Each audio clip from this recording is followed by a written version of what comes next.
Everyone, very good evening. कैसे आप सभी लोग? आई होप आप सभी सब बहुत ही अच्छे होंगे। और मैं भी ठीक हूँ। तो अभी छत पे हम बैठे हुए थे और और अनिका भी है छत पे, उसकी मासी भी है, सभी लोग टहल, पूजा और उसकी माँ, अनिका और पूजा दोनों लोग टहल रही थी। तो मैंने सोचा कि मैं नीचे चल के थोड़ा जो भी काम है कर लेती हूँ और आप लोगों से मतलब बात भी कर लेती हूँ। इम्पॉर्टेंट बात है तो बात करना भी ज़रूरी था इसलिए। और अनिका छत पे थी तो सोचा अभी सही मौका है मुझे बात करने का आप लोगों से। तो अभी तो टाइम 7:30 बज गया है रात का और गर्मी काफ़ी ज़्यादा है। और तो छत पे हैं वो लोग, हल्की सी हवा चल रही है, ज़्यादा नहीं। तो मैं बैठी हुई थी और एक रील्स मैंने आज बहुत दिन बाद शूट करा है। ऐसे मन हुआ तो कर लिया। और तो पता है, पीछे से मेरी छिपकली आके यहाँ पे बैठी हुई थी, ये सूट के मतलब पीछे वाले गले के ऊपर। तो मुझे लगा कि कुछ मेरे ऊपर चल रहा है और जहाँ मैंने ऐसे पलट के देखा तो वो कूद के पीछे गिरी ना ऐसे। तो बहुत ज़्यादा मैं डर भी गई कि मुझे लगा कहीं काट ना लिया हो। ऐसा हो जाता है ना, जब आपके ऊपर छिपकली या कुछ होता है तो ऐसा लगता है कि हाँ कहीं काट ना लिया हो, मुझे पता ना चला हो। लेकिन काटा तो नहीं उसने, और वो बैठी हुई थी, चल रही थी। और जब मैं पलट के ना देखती तो मुझे ये डर था कि कहीं मेरी कुर्ती के अंदर वो ना चली जाती, बस मुझे इसी चीज़ का डर लग रहा था। खैर भगवान है और आप लोगों की दुआएं हैं तो कुछ भी नहीं होगा मुझे। और बात मुझे अनिका को लेके करनी है। तो मैं काफ़ी टाइम से मतलब सोच रही हूँ उस बात पे, लेकिन बात नहीं कर पा रही थी आप लोगों से, क्योंकि मैं डिसाइड ही अभी भी डिसाइड नहीं कर पा रही हूँ मैं करूँ तो करूँ क्या। और गर्मी सच में बहुत ज़्यादा है गाइस। नीचे कमरे में तो बिल्कुल भी बैठा बैठा नहीं जाता है कि कमरे में आप बैठ के थोड़ी देर भी बात कर सको।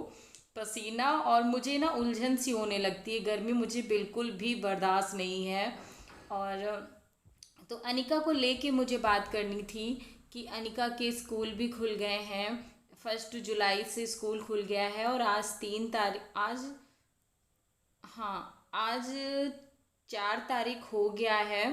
और 4 तारीख हो गया है तो मुझे ऐसा लग रहा है ना कि अभी मैं तो यहाँ पे रुकी हूँ और अनिका को भी मैंने रोका है, क्योंकि अनिका के बिना मुझे तो कहीं भी चैन नहीं है अपने बच्चे के बिना।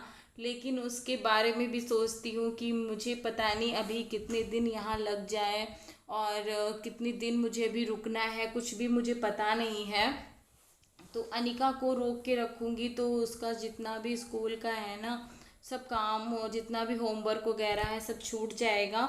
और वैसे भी इस छुट्टियों में उसने सिर्फ कोई पढ़ाई भी नहीं करी, बीमार ही रही है तो पढ़ाई कहाँ से करेगी। लेकिन अभी ना अभी वो सही है, खेलती भी है, खाती भी है, सब कुछ ठीक चल रहा है। तो इसलिए आप लोग बोल रहे थे कि अनिका का एडमिशन यहीं करा दो, तो मैं करा देती। अनिका का एडमिशन कराने में यहाँ पे कोई दिक्कत नहीं थी। जहाँ पहले अनिका अपने पापा के सामने पढ़ती थी वहीं पे चली जाती। लेकिन बात यह है कि मैंने वहाँ की फ़ीस भी भर दी थी, वहाँ का कोर्स भी आ गया था। और तो इस वजह से मैं अब वहाँ नहीं छोड़ सकती हूँ ना, कि मैंने जो ये रुपए भर दिए हैं। वैसे भी आप लोगों को पता है इतनी प्रॉब्लम है मेरे पास रुपयों को लेके, और फिर मैं वो रुपए कैसे छोड़ सकती हूँ।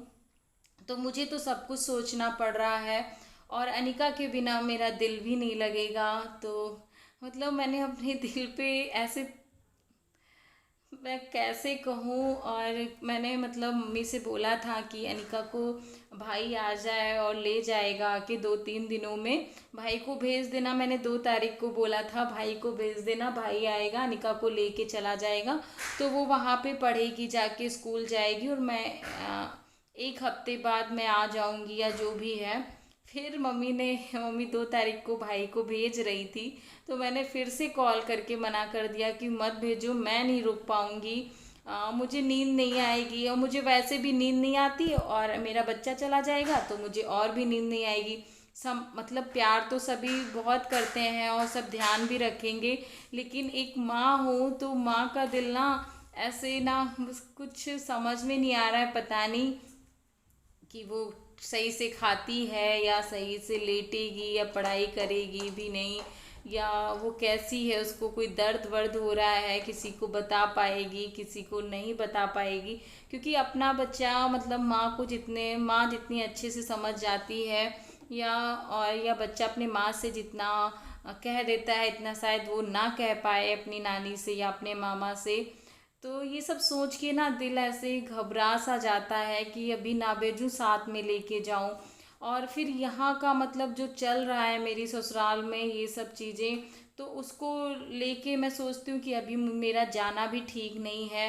वैसे भी यहाँ पे रुकना इतना मुश्किल कर रहे हैं वो लोग, और जो मैं चली जाऊँगी तो और भी वो लोग मतलब उनको तो खुशी ही हो जाएगी। वो लोग यही चाहते हैं कि मैं चली जाऊँ। तो मुझे यहाँ पे हो भी गए हैं, 15-16 दिन हो गया है मुझे आए हुए भी।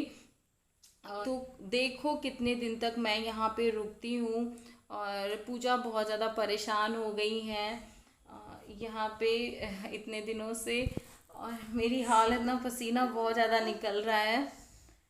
तो आप लोग मुझे बताइए कि मैं क्या करूं, क्योंकि आप लोग बहुत अच्छा मतलब आप लोग बहुत अच्छी रियायत देते हो। पीछे मेरे ये कपड़े रखे हुए हैं क्योंकि अलमारी पूरी भरी हुई है, और मैंने आज ही इनको धुला था क्योंकि मैं मार्केट गई थी साड़ी पहन के। तो वहाँ पे इतना कीचड़ था, तो साड़ी वगैरह धुल के अभी पूजा लाके इस पे रखी है। तो रख दूंगी। कमरे में आने का इतना मन ही नहीं करता है, तो कमरे का कुछ भी जैसे रखा है वैसा रखा रहने देती हूँ। कुछ ज़्यादा समेटती भी नहीं हूँ। रहती हूँ बस बाहर ही रहती हूँ, अंदर बहुत कम आती हूँ। और तो इसीलिए ये सब कुछ रखा है, तो उसे इग्नोर मारिएगा गाइस। तो आप लोग मतलब बहुत अच्छी रियायत मुझे देते हो। अनिका आ गई है, वो देखो खड़ी है। तो आप लोग बहुत अच्छी रियायत देते हो मुझे, और आपकी बातें मुझे समझ में भी आती हैं। जो आप लोग सुझाव देते हो मुझे कि आपको ये करना चाहिए, आपको वो करना चाहिए, दी ऐसे आपको आपका हक भी मिल जाएगा। तो मैं आपके ही जो आप बताते हो ना, मैं उस पर ध्यान भी देती हूँ, कमेंट पढ़ती हूँ। और मैं वैसा ही करूँगी। और बस मुझे ये बताइए, मैं अनिका के बारे में मतलब जो सोच रही हूँ कि उसे नानी के घर पे भेज दूँ, तो मैं यहाँ पे कैसे रहूँगी, मुझे ये समझ में नहीं आता है। मैं सो पाऊँगी, उसकी मुझे बहुत ज़्यादा याद आएगी अनिका की, सच में। मैं अनिका अनिका मेरी जान है, मैं उसके बिना सच में नहीं रह सकती। मुझे चाहे जितनी भी चीज़ें क्यों ना मिल जाएं, बस मेरा बच्चा हो। और मुझे भले कुछ ना मिले, लेकिन मेरा बच्चा मेरे पास हो, बस मेरे दिल को बहुत ही ज़्यादा सुकून है। क्योंकि वो मेरी ज़िंदगी है, बस जो भी है मेरा बच्चा मेरी मेरी अनिका है। बाबू के जाने के बाद मैं जिसके लिए जी रही हूँ वो अनिका है। जो अनिका ना होती तो मैं शायद इस दुनिया में भी ना होती। तो अनिका अनिका मेरी ज़िंदगी है। तो मैं बस यही समझ नहीं पा रही हूँ, मैं अनिका को भेजूँ उसकी नानी के घर कि नहीं भेजूँ। तो प्लीज़ आप लोग कमेंट करके मुझे ज़रूर बताना कि मुझे भेजना चाहिए, क्योंकि उसकी पढ़ाई भी ना ख़राब हो। मैं ये सोच रही हूँ क्योंकि वो 2 महीने 1-1.5 महीने से ट्यूशन भी नहीं गई है। ट्यूशन भी उसका बंद है, तो जितना भी बच्चे को आता है ना वो सब कुछ भूल जाता है।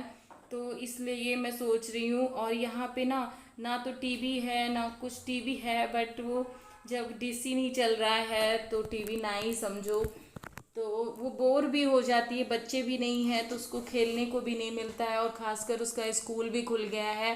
तो मिस करती है कि मम्मा मैं स्कूल नहीं जा रही हूँ, मेरा होमवर्क छूट जाएगा, मेरा मैम जितना भी पढ़ा देंगी वो सब कुछ छूट जाएगा, तो मैं कैसे पढ़ूँगी। मुझसे डेली बोलती है चलो मम्मा यहाँ से चलते हैं, और नानी के घर मुझे स्कूल जाना है। उसे भी अच्छा नहीं लग रहा है यहाँ पे। थोड़े दिन तक अच्छा लगा, लेकिन ऐसा माहौल है लड़ाई झगड़े वाला, तो उससे बच्चा है ना, बच्चा भी परेशान हो जाता है। जब मैं परेशान हो गई तो वो बच्चा है वो क्यों नहीं परेशान हो जाएगा। तो मैंने तो ये डिसीजन लिया है कि अनिका को नानी के घर भेज दूँ पढ़ने के लिए, और फिर मैं चली जाऊँगी हफ्ते 1.5 हफ्ते के बाद, और फिर आ जाऊँगी। तो ये डिसीजन मेरा सही है कि गलत है, ये मुझे खुद नहीं पता है, क्योंकि बहुत मुश्किल से मैंने खुद ही लिया है। और अनिका से पूछ लेते हैं कि अनिका मेरे बिना रह पाती है नानी के घर की नहीं। तो अनिका हेलो करो। हेलो। तो आप बताओ बेटा, मम्मा के बिना आप नानी के घर पे रह लोगे? नहीं। अच्छा तो कैसे पढ़ोगे? पढ़ने नहीं जाऊंगा। पढ़ने ही नहीं जाऊंगा, लॉल, ये कौन सी बात हुई? जाऊंगा जाऊंगा। जाऊंगा जाऊंगा। तो आपको क्या बनना है पढ़ लिख के? बड़ा होके क्या बनोगे? बड़े डॉक्टर। बड़ा डॉक्टर बनोगे? हम्म। हम्म। तो मेरा इलाज कर देना, क्योंकि मेरे हाँ, सुई लगाएंगे। अच्छा, चलो खेलो जाके। तो अनिका, आपने सुन लिया, अनिका का भी मन नहीं लगेगा वहां पे मेरे बिना। वो बोल रही नहीं जाएंगे, और मेरा पसीना ना देख सकते हो, पूरा फेस ही बाल है, इस कदर से चिपक रहे हैं चिपक रहे हैं। ओफो, चेहरा पूरा रगड़ देंगे तो ये ना जलन पड़ने लग जाएगी। और मेरे पिंपल्स फिर आ गए हैं इतनी गर्मी की वजह से, फिर से निकल आए हैं पूरे फेस पे। इस टाइम पे हो गया, एक इधर हो गया, एक इधर हो गया है। तो गाइस फिर ठीक है, मैंने आपको बता दिया है कि मैंने क्या डिसीजन लिया है निका को नानी के घर भेजने का, पढ़ाई के लिए खास करके, क्योंकि यहाँ का जो माहौल है उसको देखते हुए अनिका की पढ़ाई नहीं हो पाएगी। और मैंने सारे पैसे वहाँ पे भर दिए हैं, तो मैं उनको भी नहीं छोड़ सकती हूँ। इसलिए मैंने ये डिसीजन लिया है। बहुत मुश्किल है मेरे लिए, अब पता है कि मैं उसे भेज पाऊंगी कि नहीं। लेकिन आप लोग बताइए मुझे कमेंट करके कि मुझे छींक दी अनिका, कमेंट करके कि अनिका को मुझे अकेले नानी के घर भेजना चाहिए कि नहीं, क्योंकि पूजा भी मेरे साथ में यही रहेगी, और भाभी है, और अनिका की नानी है यानी कि मम्मी, और मेरी भाभी, तो वही अनिका का देख रेख करेंगी और जैसे भी है। तो ठीक है गाइस, फिर मैं इस ब्लॉग को एंड करूँगी। और आप लोग प्लीज़ कमेंट सेक्शन में ज़रूर बताइएगा कमेंट करके कि मुझे भेजना चाहिए कि नहीं भेजना चाहिए। तो अनिका आओ, ब्लॉग को एंड कर देते हैं, और सभी से बोलो आके बाय। बाय। सही बोलो गाइस, मैं इस ब्लॉग को एंड कर रही हूँ। गाइस, मैं इस ब्लॉग को एंड कर रही हूँ। हाँ तो गाइस ठीक है, फिर मिलूंगी नेक्स्ट वीडियो में। आई होप आप सबको मेरी बात समझ में आई हो। Bye guys.